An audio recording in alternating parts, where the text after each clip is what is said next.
Hello everyone, it's Seth, probably better known as Saffron Olive, and it's time for our final daily dose of Innistrad Crypts and Vow spoilers. So we got the full set today. It is all out. You can see it all over at MTGpreviews.com. You can sort it, filter it, all that sweet stuff. So make sure to check that out. But we actually got a ton to talk about. We got some really good mythics. We got some powerful rares. Our last Planeswalker from the set. So even though it's the last day of spoilers, still some really relevant stuff to discuss, which means we should probably jump right into it. Before we do, 3 quick reminders. 1, you can see the whole set over at MTGpreviews.com, so make sure to check that out. Number 2, our video today is brought to you by Card Kingdom, and if you need to pick up some Innistrad Crimson Vow, you can do it over at cardkingdom.com. Even get a free MTGGoldfish sticker. Just let them know you want one in your order notes. So thank you to Card Kingdom for supporting the show. 3, even though we've reached the end of main set spoilers, we got one more spoiler day on Monday to look at the Commander precons, and then all next week and the week after,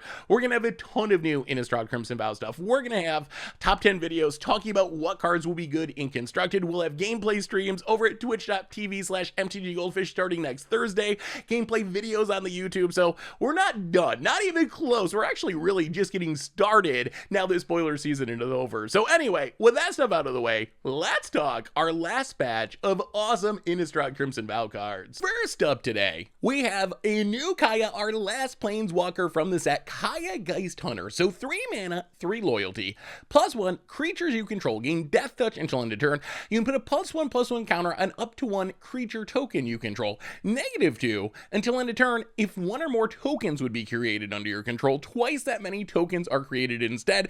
-6, exile all cards from all graveyards, then create a 1/1 spirit creature token with flying for each card exiled this way. So Kaya, this is a pretty interesting Planeswalker. I think the most exciting ability is definitely that -2. That's the ability that really calls me into this card, because we've seen similar cards like Anointed Procession be really powerful in the past, and having it attached even in one-shot mode to a Planeswalker is pretty exciting. The other 2 modes, they're fine. Like Death Touch can let you get in damage even through blockers. The ultimate, if you can get to it, should be pretty game winning on most board states, although there is risk. There could be graveyard hate or something, or not many cards in the graveyard, but a lot of times that's going to be making a lot of spirits. So this is technically Kaya number 5, although with a bit of an asterisk. First Kaya was in Conspiracy, Never Legal, and Standard. One of them was also in Uncommon War, the Spark Planeswalker.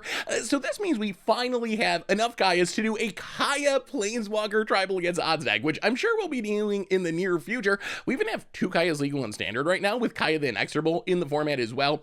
As far as what this card does, the +1, you get that token pumping along with kind of the last mode of Binding of the Old Gods. Binding of the Old Gods hasn't really mostly been used for the Death Touch mode, but having it at will on a Planeswalker that you can use every turn is a lot more powerful, and it can actually do some things. The -2, kind of like Anointed Procession, and then the ultimate, I couldn't find an exact comparison, kind of like Zat's Will or Necromancer's Covenant, with a bit of a twist. Like, if you can get there, you play this, you take it up 3 times, there's a good chance you're going to make like 5 or 10 spirit tokens, which is probably going to be enough to win you the game. So as far as Standard is concerned, Kaya seems a little bit matchup dependent. One of my concerns with Kaya is it doesn't protect itself like at all. The only thing that's kind of like protection on this card, especially early in the game, is putting a counter on a creature token, which seems kind of like a fringe upside rather than the reason to play Kaya. So my concern is, let's say you're playing against like mono green or mono white, it seems very difficult to play Kaya on turn 3 and have Kaya live. Like, your opponent can just attack it back with a Werewolf Pack Leader, attack it back with a bunch of white creatures.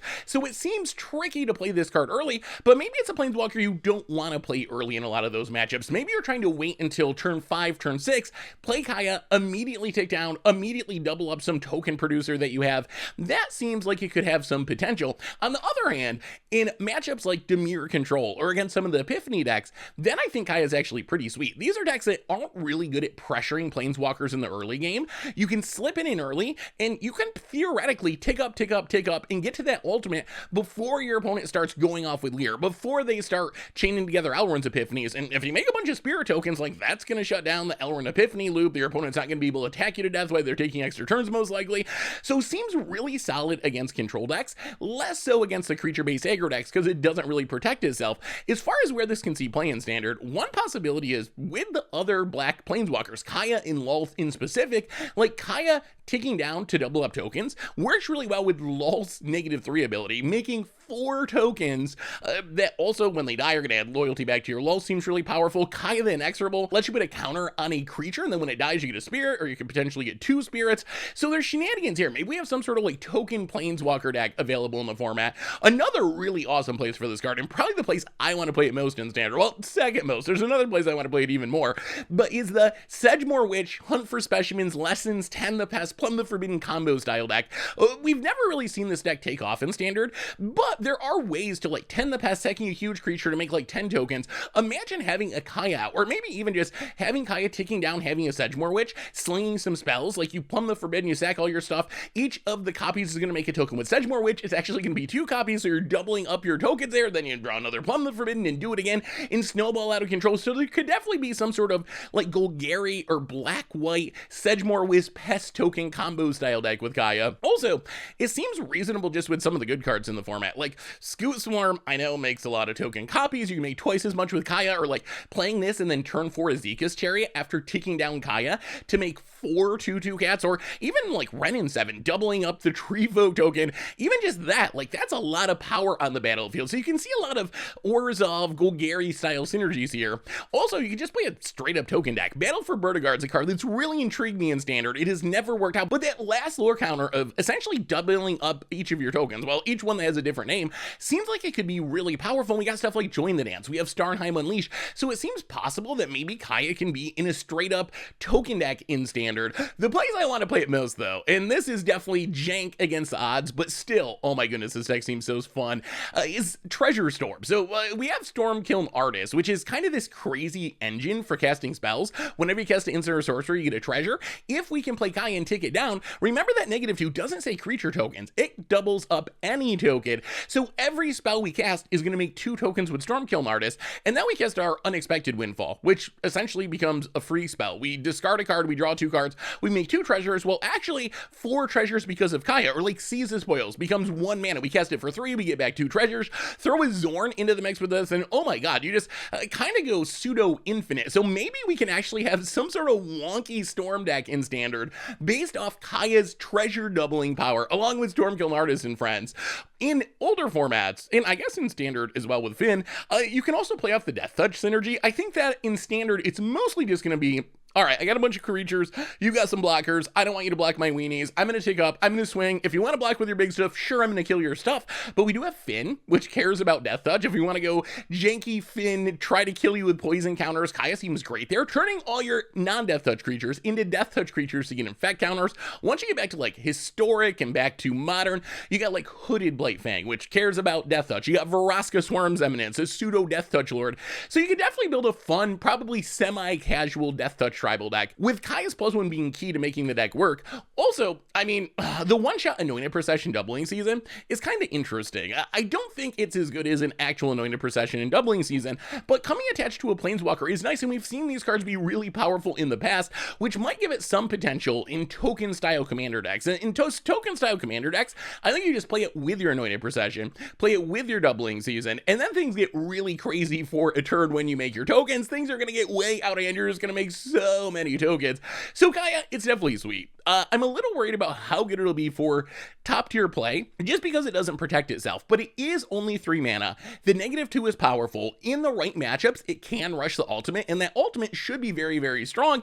So I think this Planeswalker is really, really interesting, and does some really unique stuff, which is some of my favorite style of Planeswalkers. Just not a raw, powerful Oko, but a Planeswalker that if you build around it, can definitely do some really sweet things. We also got our last Cemetery Mythic, Cemetery Illuminator, our blue Cemetery Mythic. So with 3 mana blue Spirit, you get a 2/3 with flying. When it enters battlefield or attacks, exile a card from a graveyard, and then you can look at the top card of your library anytime, and once each turn, you can cast a spell from the top of your library if it shares a card type that is exiled with Cemetery Illuminator. So this seems like a pretty sweet Spirits card. I think that is the obvious home for this. One of the things about Spirits is, Spirits often have Flash, and if you have Rattle Chains, and all of your Spirits have Flash, and that's a Spirit staple across formats, Flash works really well with Cemetery Illuminator, because remember, you got this once per turn restriction, so you can't just go off with like a Future Sight and cast the top of your deck a million times or loop a Sensei's Divining Top. None of those shenanigans work because of the once per turn restriction, but the easiest way to get around this restriction is play stuff on your turn, play stuff on your opponent's turn. If all of your creatures have flash, you can Cemetery Illuminator, you can exile a creature and then flash in something on your turn, or just play something on your turn, flash in something on your opponent's turn to double up your value. Like, this is a pretty aggressively costed card that can do some really sweet things.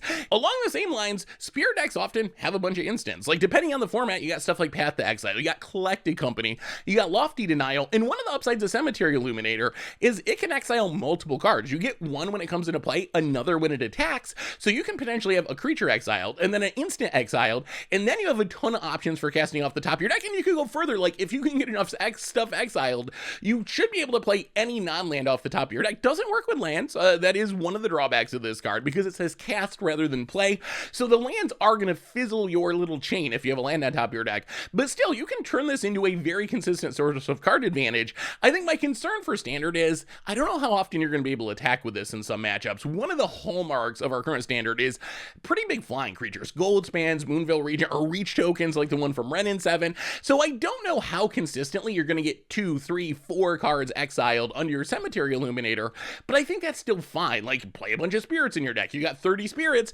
and then this is still going to be draw a card, what, 50% of the time, and maybe you got some flash shenanigans to make it even better. I think the big concern is, and we've talked about this throughout spoiler season, there's a lot of 3-drops in this set, and a lot of good 3-drops in Standard. If you look at spirits, this is competing with Patrician Geist, a Spirit Lord. It's competing with Dream Shackle Geist, a pretty good spirit removal spell. Skyclave, the best spirit removal spell. Catilda, one of the biggest payoffs for a spirit deck. So it's going to be interesting to see how the 3-drop slot in Spirit shakes out, and it gets even worse, arguably, in older formats, where then you have Spirit Lords like Drog Skull Captain, you got Spell Queller. So that's my biggest concern. I think this card is very powerful and could see playing Spirits all the way back to Modern, but there is a lot of competition for this slot. Also works really well with Rattle Chains. I mentioned this briefly before, how you can do the trick of exiling a creature, and then if you have flash, you can cast a creature on your turn, and then on your opponent's turn, if you're in Commander, you could be casting 4 things off the top of your deck each turn cycle if you get a little bit lucky. The other thing that makes Rattle Chains and Cemetery Illuminator so sweet is it allows you to use Cemetery Illuminator like a weird graveyard haste spell much more effectively. You wait to see what your opponent's going to reanimate, and then you just flash in Illuminator and snipe whatever that target is. So if you're playing a Rattle Change deck, this goes up in value even more. So Cemetery Illuminator, I like this card. It's a nice value generating spirit. It's one of the more competitively costed of the Cemetery cycle, and I think this card's got a shot. As I said, little worried about the 3-drop clutter in spirits in basically every format, but worst case, this could be a good sideboard card for those slower, grindier matchups where getting an extra card every turn, every other turn, maybe 2 a turn if you got flash energies, could swing games in your favor. We also got one of the most insane control finishers we've had in a long time. Holebreaker Horror, 7 mana, 7/8, Kraken Horror. It's got flash, it can't be countered, and when you cast a spell, choose up to 1. Return target spell you don't control to its owner's hand, or return target non-land permanent anyone controls to its owner's hand. This card is absolutely bonkers as a way to close out the game in control decks and ramp decks. I don't really know how you beat this card. Like, it is ridiculous once it hits the battlefield. So it calls back to Tidespout Tyrant, an 8-drop that bounces something whenever you cast a spell. The twist is Tidespout Tyrant can bounce lands, which is one of its uses. You can play it and just cast a bunch of spells, bounce your opponent's entire mana base. But Holebreaker Horror is upgraded in a lot of ways. It has flash, so you can play it on your opponent's end step, untap, have all your mana. It can't be countered. Plus, you can bounce spells, which is a cool twist. It also kind of reminds me of like Pearl Lake Ancient, which was a really good controlled finisher in its era of Standard, just because it's big and it's got flash and it can't be countered. So your control deck just kind of does its thing, then it flashes this in and uses it to win the game. But Holebreaker Horror, it does so much more than that. The only concern I have, the only reason I think this card could maybe not see that much play in Standard is Alrund's Epiphany is so busted, and Holebreaker Horror, as good as it is, it's still a creature. And even though it protects itself pretty well, if you get the timing right, it can still be killed. Alrund's Epiphany, it's a spell. One of the powers of Alrund's Epiphany is only blue is really good at dealing with it. Like, you gotta have the counter spell. Even discard isn't great against it. Holebreaker Horror, why it can't be countered, so it's actually good against blue, and a nice control mirror breaker, because your opponent's blue decks are gonna have a hard time with it. At the same time, it does die to removal spells if you get the timing right. I think maybe the most obvious home for this in Standard might actually be a ramp deck. It's a great great control finisher, but I could certainly see this alongside Coma Cosmo Serpent in this can't be countered ramp finisher, just ramp with Coma and Holebreaker Horror. You're gonna all very consistently have one of these bomby finishers in your hand to close out the game, and I think that Holebreaker Horror is almost as powerful as Coma. It might be as powerful as Coma. Like, when you think about how this card works, it's kind of insane. So let's say you do the shenanigans we're talking about. It's your opponent's end step. They're mostly tapped out. You flash this in, you untap. How is your opponent ever going to kill this? Your opponent casts a Fateful Absence, and you're like, guess what? Consider. Bounce it back to your hand. And your opponent's like, oh my god, okay, 2 more mana, Fateful Absence. And you're like, how about Behold the Multiverse? Bounce it back to your hand. Or, if you got the mana available, you can cast the Consider and just pick up your Holebreaker Horror. Because remember, the bounce a permanent mode, it doesn't say other permanent, it doesn't say permanent your opponent controls, so you can always consider, pick up your Holebreaker Horror. The drawback is you do have to spend the mana to recast it, but still, if you have mana available and some spells in hand, this is a ridiculously hard card to kill. Like, it is going to be very, very difficult for opponents to deal with permanently.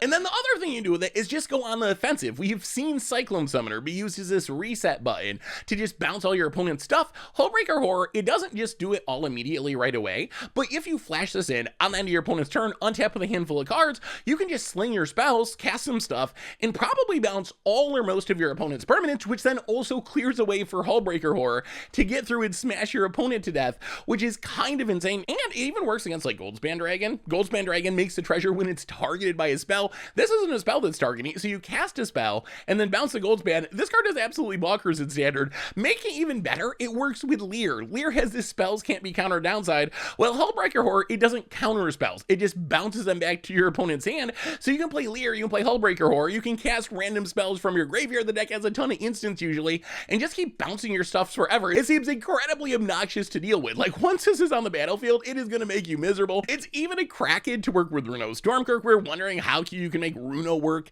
in Standard. Well, Holebreaker Horror is the card that could make Runo work. I just don't think the Runo deck's going to be good, but if you can use it to flip Runo and then make 2 copies of Holebreaker Horror, it's going to be a really, really good game for you. And I think this is also just an auto-include in Sea Creature Tribal Commander decks. Like, this is a bonkers card. It is absolutely bonkers. It is so, so good. Also seems like an absolute bomb in Limited. Like, all the things we were talking about, how it's so hard to deal with in Standard, many of those also apply to Limited. It protects itself, it bounces your opponent's stuff. Yesterday we talked about Overbrook Caretaker and how it's just like an unbeatable Limited bomb. I think Holebreaker Horror is probably a little bit behind, but still, it is close. This is an easy first pick. I think just bomb win you the game in Limited. So Holebreaker Horror, the card is absolutely bonkers. This is one of the best creature-based control finishers we have seen in many, many years. I don't know how to line up with Auron's Epiphany. I think this is at least really good in the Leer control decks, but Epiphany's just so busted that maybe everyone just sticks with Epiphany because it's even harder to interact with for most colors. But I think Holebreaker Horror, I would not be the least bit surprised to see this develop into a control and ramp finishing staple in Standard, and it might even end up being like a mirror breaker in the matchups against Epiphany. Like, if you're playing this in an Epiphany mirror, you get this down, your opponent goes to Epiphany, you cast some random spell, bounce Epiphany back to your hand. That is a massive, massive swing. So I think this card is going to see a ton of play in Standard and in Sea Creature Commander decks. We also got WotC. One of the most disappointing cards in the set, Oddrik Blood Curse. So Oddrik, it had kind of been hyped up since the beginning of spoiler season. We've been waiting. Oddrik. Is that going to be the vampire? Something's turning into vampire. How crazy is this card's going to be? We figured at Goldfish, we were talking about it before it was spoiled yesterday. We were talking about how it had to be one of the last mythics, and we were expecting something crazy. Well, we finally got it, and it's a pretty meh Boros rare. I mean, a 3-mana 3/3. Then when it enters the battlefield, you make blood tokens equal to the number of different abilities essentially as on your creatures. This card just is not very exciting. It's not that it's horrible, like you can play it in a blood token style deck, but I think there was so much hype around this card and maybe Oddrik turning into a vampire, and we were waiting all of spoiler season to see it.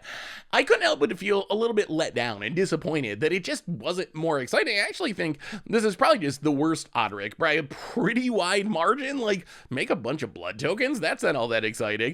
It reminds me a little bit of Edgar. fair in the same sense that I was expecting more. I was expecting Edgar and Oddrik to be like these huge mythic legendary characters that were going to be some of the like crazy hype cards from the set. And it turns out they're both kind of just meh, 2-color rares. And I mean, they're fine. They're not horrible. I don't hate these cards or anything, but they were not what I was expecting. So if this card has a chance to see play in Standard, I don't think it can work in Vampires. Vampires have a lot of 3-drop options. Have you noticed a theme? I feel like every single card we talk about is a 3-drop and how there's a lot of cards competing with it. But if you're just playing traditional Vampires, Florian's insane, Dominating Vampire's insane, Callous Blood Mage offers some value, Nighthawk Scavenger is good. We even got another new one that we'll talk more about in a minute, Welcoming Vampire, which can draw you cards each turn when small creatures come into play. So I don't think Oddrik is going to make it in Vampires. If it does make it, I think it's going to be in a dedicated Blood Token deck, and I think we have the pieces to make this deck. Blood Tokens in Standard, they're nice for value, just, you know, rummaging, cycling away your bad cards, but they go up in value if you have like Falkenrath Forebear, or Voldaren Bloodcaster, Bloodtide Harvest, or a new creature-based removal spell, Anj. In a deck like this, you naturally have some abilities on your creatures, and Oddrik can come down, make a blood token or two, like maybe that'll be enough, but honestly, Oddrik might be the most disappointing card from the set. Not because it's horrible, just because I was expecting so much more out of a character that was hyped up all spoiler season. We also got, as I mentioned before, Welcoming Vampire, which is essentially a new Mentor of the Meek, 3-mana vampire. It has flying. Whenever one or more creatures with power 2 or less enter the battlefield under your control, you get to draw a card, but only do this once a turn. So this is essentially Mentor of the Meek, which is kind of interesting because Wizards has talked about Mentor of the Meek being considered a color pie break for a long time. Obviously, there's upsides and downsides. The upside of Mentor of the Meek is if you have the 1 to pay, you can be drawing 2, 3, 4 cards a turn. You cast to Lingering Souls, you extra mana, you pay a bunch of times, you draw a bunch of cards. Welcoming Vampire is only ever going to draw you a single card. At the same time, you don't have to spend any mana for it, which is nice. And of course, if you can somehow have things coming into play on your opponent's turns, maybe in Commander, or maybe with flash creatures in Standard, then you could be drawing multiple cards each turn cycle. I think this does synergize really well with some of the white cards in Standard. Like in white aggro, this doesn't say non-token, so you can Usher the Fallen, attack, make a Human Warrior token, draw a card with it, or you can Clarion Spirit, cast a second spell, get a token, draw a card with it. Plus they just have a lot of power 2 or less creatures, like Luminarch Aspire is just going to trigger it naturally, so I could see this as a nice source of card advantage for like the white aggro decks in Standard. Although again, back to the 3-drop thing, it's got to beat out Elite Spellbinder and Brutal Cathar and Adeleine and Skyclave Apparition, so there's a lot of competition for this slot. Maybe it ends up being a sideboard card for the control matchups, so we'll have to wait and see. I also think this will show up in a lot of Commander decks. In Commander decks, Mentor of the Meek is basically a white staple because white is not good at drawing cards, and while I think that Mentor of the Meek is probably still slightly more powerful because you can attack with your Adeleine and pay 3 and draw 3, or Darren, make a ton of 1/1s, draw a ton of cards if you got a ton of mana, I still think that Welcoming Vampire are going to see a lot of play in Winnie-based Commander decks and token-based Commander decks, where even just drawing an extra card every turn, and maybe one on one of your opponent's turns as well if you have something coming to play at instant speed, is gonna be enough in a lot of white weenie style decks. So Welcoming Vampire, pretty decent white card draw. Still not a huge fan of the once per turn restriction, although honestly, this card without that restriction, without mana being tied to it like Mentor of the Meek, would probably just be way too busted, but certainly worth keeping in mind for your white weenie decks in Standard, maybe your vampire decks in Standard as well, and for a lot of white Commander decks with small low power creatures. We also got a super fun new werewolf in Grouchy Hermit / Howlpack Avenger. So Frostside, 4-mana 3/3. When it's dealt damage, it deals that much damage to any target, and then you can pay 2 to pump it +2/+0. The backside, whenever a permanent you control is dealt damage, it deals that much damage to any target, and you can pay 2 to pump it +2/+0 until end of turn. So Grouchy Hermit references some of my favorite cards. This is basically a Stuffy Dial style effect, or more directly a Spitmare. Spitmare is exactly this card. When it's dealt damage, you deal that much damage to, well, any target. I believe Spitmare says now, and then it flips into like a super spiteful sliver, where not only all your creatures have this ability, but all of your permanents. So if your opponent damages a planeswalker, let's say, then you're going to be able to throw that damage at your opponent's face. So this is mostly a combo piece. I don't think like werewolves will play this fairly, but there are tons of shenanigans with cards like this. In Standard, there's not a super direct combo. The best I could come up with is probably Burn Down the House. Like Burn Down the House, 5 damage to each creature or planeswalker. Well, let's say you have a Howlpack Avenger. The backside of Grouchy Hermit, along with 3 other creatures, you cast Burn Down the House, 5 damage to each of your 4 creatures. That's going to be 20 damage going to your opponent's face. So you don't need a lot of creatures on the battlefield, but that's kind of a 2-card combo kill, or maybe a 6-card combo kill, depending on how you count the other creatures. So that is one of the easiest ways to like combo off in Standard. In older formats, a lot of the same shenanigans for Spitmare, for Stuffy Dow, work with Grouchy Hermit. A Blasphemous Act, 13 damage to Grouchy Hermit, 13 to opponent, or if it's flipped, 13 damage to all your stuff, a ridiculous amount of damage to your opponents, or Star of Extinction, 20 damage. So there are ways to just combo kill with this, almost exactly in the way that you would do it with something like Stuffy Dow. I think that in Commander, this will show up in Werewolf decks, just by default. We've talked about this before, but Werewolves just want all the good tribe members you could get. Being able to cut some of the weaker Werewolves to play these new rares, even though it doesn't do anything directly with the Werewolf tribe, is still an upgrade. So Grouchy Hermit, definitely a card for Tovolar, definitely a card for Ulrich, but it might be even better in some damage shenanigans decks. If you look at where cards like Stuffy Dow and Spitmare see play, it's often like Piru. Piru, when it dies, it deals 7 damage to each non-legendary creature. So you have your flipped Howlpack Avenger, you sack your Piru, 7 damage to all your stuff, throw it at your opponent's face, or like Fire Song, Jared, Torolf, these mass damage Earthquake style commanders can really take advantage of an effect like this and just sort of combo off and use them to win the game. So I think Grouchy Hermit, I can't wait to build around this card. I love Stuffy Dow effects. I love Brash Taunter effects. I love Spitmare effects. It's just a really cool play pattern.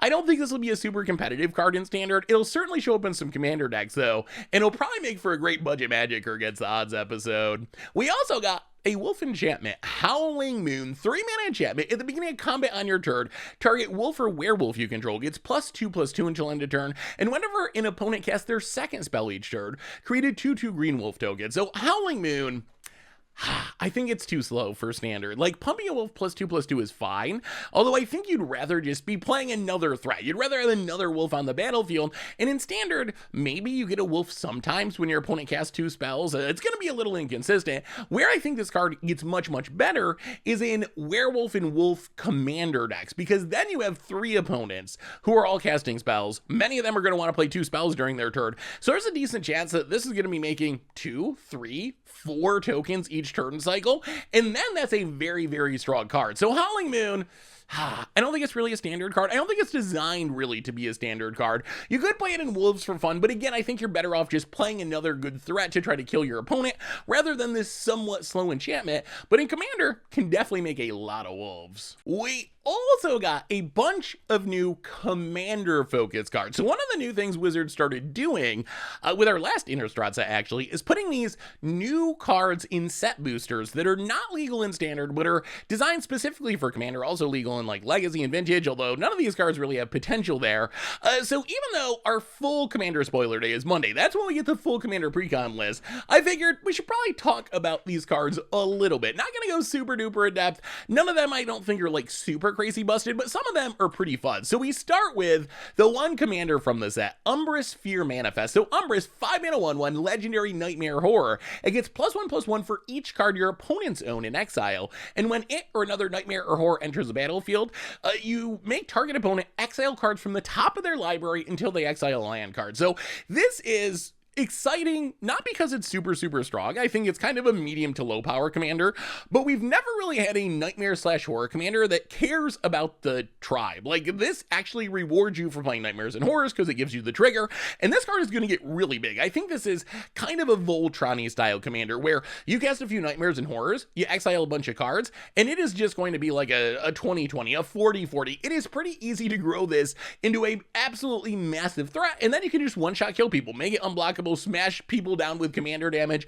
And I like how it interacts with some of its tribe members. Like, one of the old themes from Nightmare Horrors is exiling stuff, like Mesmeric Fiend exiles a card from an opponent's hand, Faceless Butcher exiles a creature, even Void Maw makes creatures go to exile rather than dying. So Umbras does kind of support what this tribe's trying to do. You play your Faceless Butcher, you get to get rid of a creature, it goes to exile, so that is going to grow your Umbras, and you're going to get Umbras' trigger to exile a bunch of cards from your opponent's deck to grow it even more. So I think just playing playing a bunch of nightmares and horrors and making Umbras big is a legitimate plan. The other way to go with this card, and the other way it interacts with its tribes, is the tribe has kind of a mill subtheme, like Nemesis of Reason, attacks mills for 10, Sewer Nemesis, mills repeatedly, Startle Awake, turns into a nightmare and does a bunch of milling. So you could just go straight up mill with Umbras as well, where yes, you cast a horror and it's going to exile cards, which is going to grow your Umbras, but maybe rather than trying to one-shot people with commander damage, you're trying to just empty your opponent's libraries by repeatedly casting horrors until you mill your opponents out of the game. So Umbras, I think that it's a fun commander. I don't think it's like top tier power level wise, but if you love the Nightmare tribe and you love the Horror tribe, you finally got a good leader for your decks. We also got a pretty sweet wolf, Hollowhenge Overlord. So 6 mana 4/4 with flash. At the beginning of your upkeep, for each creature you control that's a wolf or a werewolf, make a 2/2 green wolf creature token. And I think this card is just a new staple for werewolf and wolf decks. I know 6 mana is a lot, but flash on this is huge. This means you can wait until your opponent's turn. Before your turn, on their end step, you flash this in, you untap, and you immediately hopefully make like 3, 5, 10 wolves based on how many wolves and werewolves you have on the battlefield.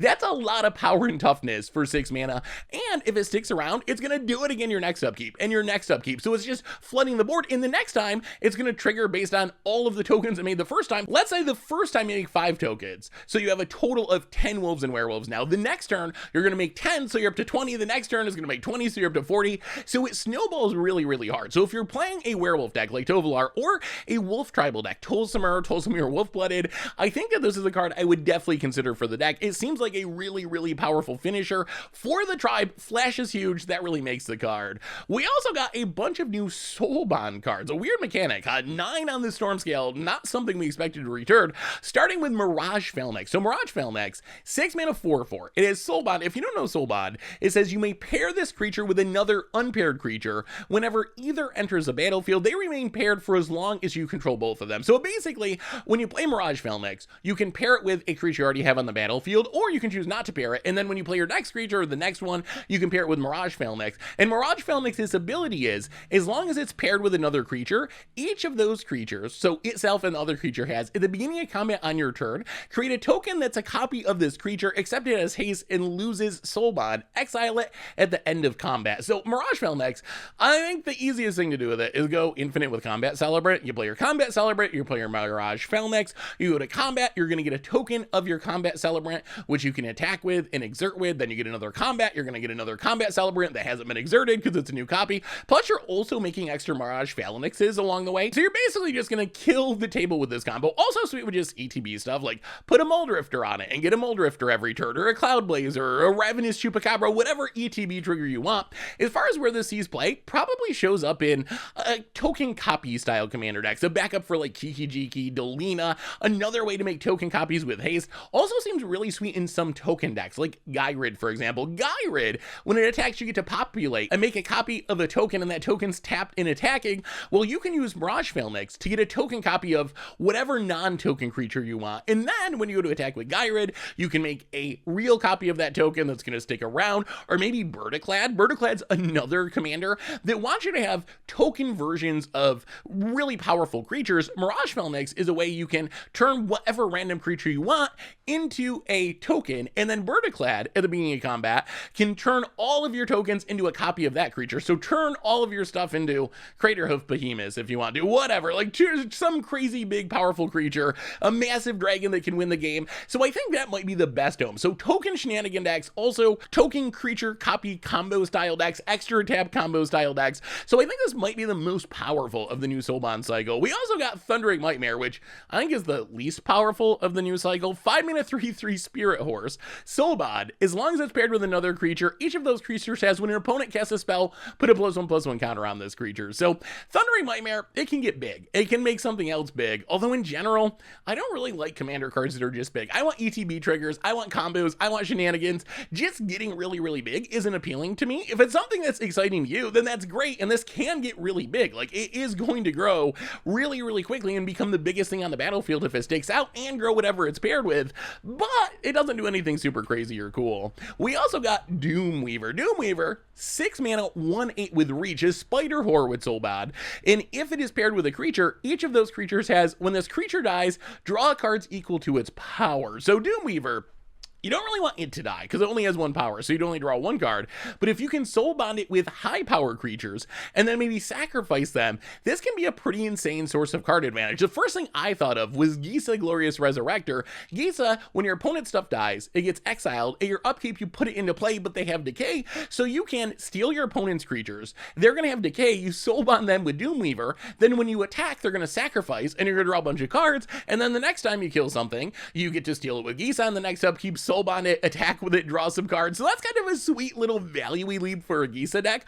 Also seems good in just any sacrifice deck. A Yawgmoth, Korvold, a Yara. If you can sacrifice the thing that's soul bonded to Doomweaver at will, it's going to be a really, really powerful source of card advantage. I would say I don't think it's worth it just to play fairly, like trying to just play it in a random black deck and hoping the creature that it's soul bonded with is going to die. I don't think that's how you want to play this. I think you really do need to be some sort of sacrifice shenanigan deck, but in those decks, I'm actually really excited to try this card out and just see how many cards it can draw.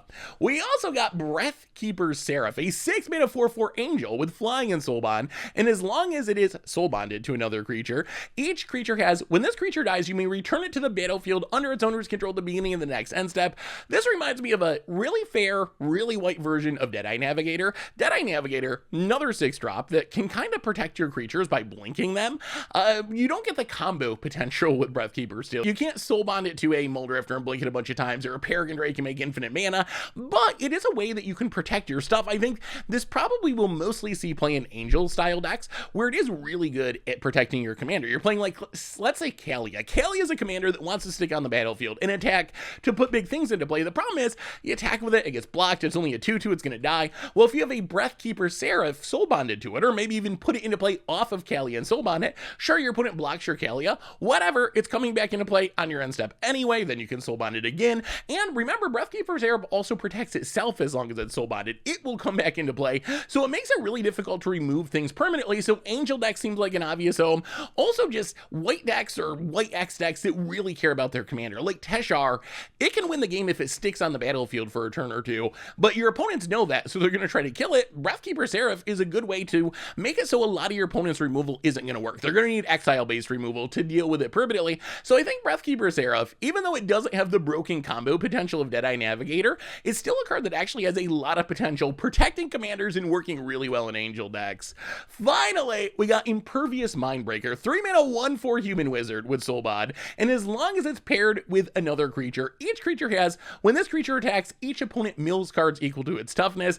The first thing I thought of with this one is, it seems like a great Phoenix card. Phoenix, a mill card that cares about toughness, seems absolutely perfect. You just play this, you can attack with your high toughness stuff, mill a bunch of cards, later tap them to mill a bunch more cards. Also just mills a ridiculous amount of cards with Cherex. Like, this soul bonded to a Cherex is going to let you mill 21 cards a turn. Like, and that's each opponent. That's 1/5 of your opponent's deck. You're going to be able to empty libraries really, really quickly with this combo. So I think if you're playing some sort of high toughness mill deck, Imperious Mindbreaker going to be really, really good. On the other hand, if you're not playing some sort of high toughness mill deck or a mill deck, then this card is pretty useless. So narrowly focused on mill decks, but in those decks, card can do a lot of work. Finally today, one lower rarity card to mention, and I know we got the full spoiler. It is all up. You can see it all over MTGpreviews.com. There's a bunch more random commons that we haven't talked about, but I'm not going to talk about them all or even put them on screen, so check it out on MTGpreviews.com. But I did want to mention this one card, Lantern of the Lost, because it does have some constructed relevance. 1-mana artifact. When it enters the battlefield, exile a card from graveyard, pay 1, tap it, exile it, and exile all cards from all graveyards and draw a card. So this is another twist on Soul Guide Lantern, a twist on Relic of Progenitus. We see a ton of different versions of this 1-mana graveyard hate artifact, and I think that the exciting part of this one is it's standard legal. We lost Soul Guide Lantern, not in standard. We don't have a Relic of Progenitus in standard, and we're in a really graveyard heavy standard format. Drawback is it does get your own graveyards, so there is a downside here. If you're trying to use your graveyard, this is going to hose you as well. But if you're worried about Reanimator decks, other graveyard style decks, this is probably going to be a go-to sideboard card in standard. Anyway, that brings us to the end of our daily Innistrad Crypts of Vow spoilers, not just for today, but for the whole main set. So let me know what you think. Of course, head over to MTGpreviews.com, check out the full set, sort it, let me know what you're most excited for, what are you most hyped for, what are you building in standard, what are you building in commander, what about modern, what about pioneer? Let me know what you think in the comments, and I will be back on Monday, one more day of spoilers over on the Commander YouTube to talk about the Commander precons. And then the end of next week, we'll have top 10 videos talking about all the sweet cards in the set, what they're going to do in Constructed. We'll have gameplay coming out Thursday. The set releases on Arena, so you can check out the stream over at twitch.tv/MTGGoldfish. So tons more Innistrad Crimson Vow stuff coming up, even though we've reached the end of main set spoilers. So thanks for hanging out with me this spoiler season, everyone. Y'all are awesome. Have a wonderful weekend. I'll see you on Monday for Commander spoilers. Until then, I will talk to you soon. Thanks for watching the video. If you enjoyed it, help us out by clicking that like button down below. And to keep up on all the latest and greatest, click that subscribe button. And don't forget to hit that bell icon to get alerts whenever we have new videos. And if you want to, check out some of our other sweet videos here and here.